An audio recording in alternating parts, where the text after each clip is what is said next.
नमस्कार दोस्तों, स्वागत है आपका यूट्यूब चैनल एबीटेक में और मैं हूं ब्रजेंद्र। दोस्तों 69,000 शिक्षक भर्ती अब लगातार केसों के चक्कर में फंसती जा रही है। अब ये भर्ती अभी फ़िलहाल हो पाना बड़ा मुश्किल है। दोस्तों जैसा कि आप लोग जानते हैं, 69,000 शिक्षक भर्ती जो कट ऑफ का लखनऊ बेंच का कोर्ट ऑर्डर आया है, उसको लेकर ना तो बीएड बीटीसी खुश है और ना ही सरकार खुश है। तो दोनों लोग यहाँ पर डबल बेंच में जाने की तैयारी कर रहे हैं। तो वहीं पर बीएड को बाहर करने के लिए भी याचिका दायर हो चुकी है और इसकी सुनवाई कल लगा दी गई। कल 2 अप्रैल को इसकी सुनवाई होनी है। इसके अलावा दोस्तों शिक्षा मित्रों को जो भारांक मिला है 25 नंबर अधिकतम, उसका भी यहाँ पर केस लगा हुआ है।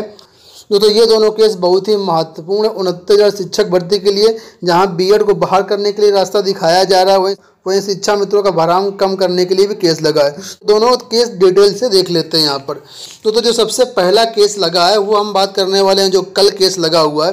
ये लखनऊ बेंच में केस लगा हुआ है। Service single number, case number है 3225/2019 का ये केस है। ठीक है, इसके जो पिटिशनर रवि कुमार सिंह है, ठीक है, और ये जो केस लगा हुआ है ऑनरेबल जज राजेश सिंह चौहान जी की बेंच में लगा है।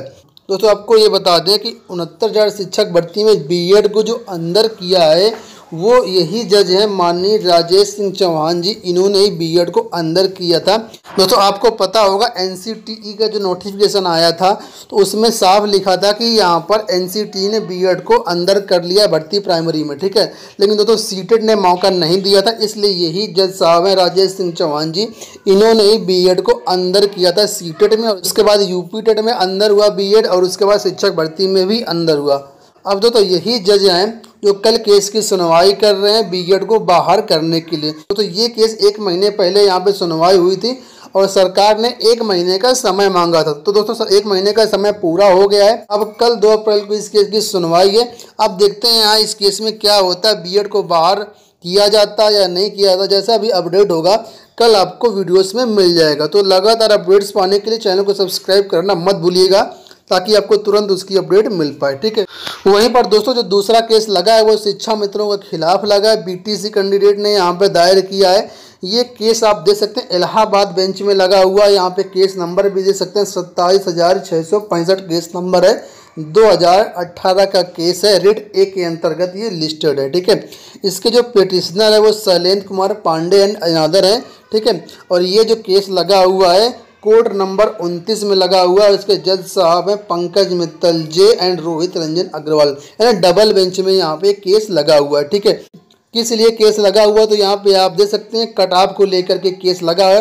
आपको पता होगा शिक्षा मित्र को 1 साल का 2.5 नंबर एक्सपीरियंस के तौर पर कुल मिलाकर के 10 साल के लिए यहाँ पर 25 नंबर अधिकतम यहाँ पे वेटेज दिया गया है। तो इसी वेटेज को कम करने के लिए यहाँ पर केस लगाया गया कि ये जो वेटेज है बहुत ज़्यादा है, इसको कम किया जाए। दोस्तों इस केस की सुनवाई 2 डेट में हो चुकी है। 8 जनवरी को इस केस की सुनवाई हुई थी, उसके बाद 18 फरवरी को यहाँ पर इस केस की सुनवाई हुई थी। अब जो नई डेट है वो अभी तक लिस्ट नहीं की गई है। अब देखते हैं कब इस केस की सुनवाई हो पाती है। अभी तक किसी भी कॉज लिस्ट में इस केस का नंबर नहीं आया है। दोस्तों यहाँ पर आपको बता दें कि जो शिक्षा मित्रों को 25 अंक का भारांक मिल रहा है वो बहुत ज़्यादा है। तो ये कोर्ट ऑर्डर आप देख सकते हैं, सुप्रीम कोर्ट ने ये ऑर्डर दिया हुआ है और ये राजस्थान में शिक्षकों की भर्ती को लेकर के था। तो यहाँ पर जो शिक्षकों की भर्ती में था 30 नंबर का भारांक दिया गया था, जिसको सुप्रीम कोर्ट में चैलेंज किया गया और सुप्रीम कोर्ट ने कहा ये 30 नंबर का भारांक बहुत ज़्यादा है और ज़्यादा से ज़्यादा अधिकतम भारांक जो 15 नंबर का मिलना चाहिए। तो सुप्रीम कोर्ट ने वहाँ पर 15 नंबर का भारांक दिया था। ठीक है, लेकिन यूपी में क्या हुआ है, जो भारांक दिया गया वो अधिकतम 25 नंबर का दिया गया है। तो दोस्तों इन सब केसों के यहाँ पे आधार बनाते हुए यहाँ पर केस लगाया गया है। अब इस केस में देखते हैं क्या हो पाता है। तो यहाँ पर आपको बता दें जो शिक्षा मित्रों को 25 अंक का भारांक दिया गया है वो बीएड या बीटीसी या किसी भी नॉर्मल कैंडिडेट के जो नॉन शिक्षा मित्र है उसके 63 सही प्रश्नों के बराबर है। मतलब शिक्षा मित्रों को अगर 25 अंक का भारांक दिया जाता है यहाँ पर तो आपके 63 अंक के बराबर ये है। अब कैसे बराबर वो थोड़ा सा गणित आप समझ लीजिए। ठीक है, सपोज करो आपने 150 में से 63 अंक पाए। ठीक है, अब 63 अंक जो पाए इसका प्रतिशत निकालिए तो 63 × 100 करते हैं इसके बाद प्रश्नों की संख्या जो शिक्षक भर्ती में है वो 150। तो अगर इसको सॉल्व करते हैं तो ये पूरा आता है आपका 42%। मतलब अगर आप शिक्षक भर्ती में 42% नंबर लेकर के आते हैं तो वो आपके 63 अंक के बराबर होता है। ठीक है, अब ये जो 42% बना इसी का भारांक आपको जुड़ेगा जाकर के फाइनल मेरिट में। तो शिक्षक भर्ती का यहाँ पे 60% जुड़ रहा है, तो 42 का अगर 60% निकालते हैं तो ये आता है 25.2। ठीक है, इतना ही शिक्षा मित्रों को यहाँ पे भारांक दिया जा रहा है। मतलब सिंपल सी बात है कि इतना ज़्यादा भारांक है शिक्षा मित्रों का। देखने में ज़रूर लग रहा है आपको कि यहाँ पे 25 अंक हैं, लेकिन ये आपके 63 नंबर के बराबर है। 25 अंक का जो भारांक मिल रहा है वो डायरेक्ट फाइनल मेरिट में जुड़ जा रहा है, जो कि 63 नंबर के बराबर है।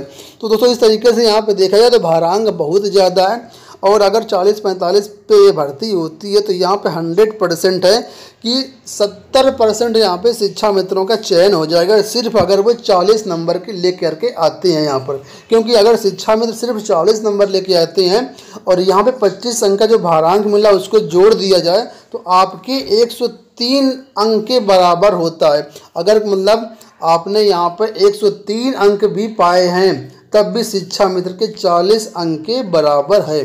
तो इस तरीके से दोस्तों भारांक बहुत ज़्यादा है। और इसको लेकर के अभी केस लिस्ट नहीं किया गया, केस पहले से रजिस्टर है, लेकिन केस की भी सुनवाई फाइनल नहीं हुई है। तो दोस्तों बहुत जल्द इस केस की भी सुनवाई होगी और देखते हैं इस केस में क्या होता है। तो दोस्तों 69,000 शिक्षक भर्ती में बहुत सारे केस लगे हुए हैं। अब ये भर्ती फिलहाल जुलाई या अगस्त के पहले हो पाना मुश्किल है। तो दोस्तों अगर आप चाहते हैं इसी तरीके की आपको अपडेट मिलती रहे लेटेस्ट, तो चैनल को सब्सक्राइब करके बेल निशान दबा लीजिए। अगर दोस्तों ये वीडियो अच्छा लगा तो वीडियो को लाइक और अपने सभी दोस्तों को फेसबुक व्हाट्सएप पर जरूर शेयर करें। तो फिलहाल दोस्तों इस वीडियो में इतना ही, फिर मिलते हैं किसी नए वीडियो में, तब तक के लिए bye bye, take care, thanks for watching.